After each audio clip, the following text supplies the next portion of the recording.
qiladigan media materiallar va litseyda media markaz tashkil etish borasidagi takliflarini ma'qulladi.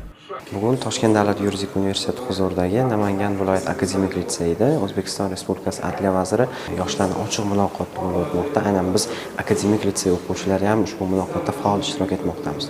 Bu muloqotda biz to'g'ridan-to'g'ri Adliya vaziriga o'zimizni qiziqtirgan savollarimiz va mana shu akademik litseyda umuman olganda yurtimizdagi yoshlarni huquqshunoslik sohasiga qiziqtirish bo'yicha bir nechta takliflarimizni berdik va takliflarimiz muhtaram vazir tomonidan ma'qullanib va bizga mana shu takliflarimizni amalga oshirish bo'yicha kerakli ko'rsatmalar berib o'tyaptilar. Aynan mana shu huquqiy maktab, akademik litsey va universitet tamoyili asosida biz kelajakdagi yetuk yuridik kadrlarni, yurisprudensiya yo'nalishida ta'lim oladigan yetuk kadrlarni yetishtirib chiqarishda yurtimizdagi qonun ustuvorligini ta'minlashdagi oliy organ hisoblangan Adliya vaziri bilan uchrashuv ham katta bir ahamiyat kasb etadi. Bu kabi uchrashuvlarimiz, ya'ni mana shu uchrashuv davomida davom etayotgan vazir bilan suhbatlar aynan bizni kelajakda mana shu sohaning yetuk kadrlar bo'lib yetishishimizda, yanada bilimli, ko'plab salohiyatlarga, ko'nikmalarga ega bo'lishimizda tramplin vazifasini amalga oshiradi. Muloqot yakunida Adliya vaziri tomonidan yoshlarga nazariy bilimlarni mukammal o'rganish, badiiy va huquqiy adabiyotlarni muntazam o'qish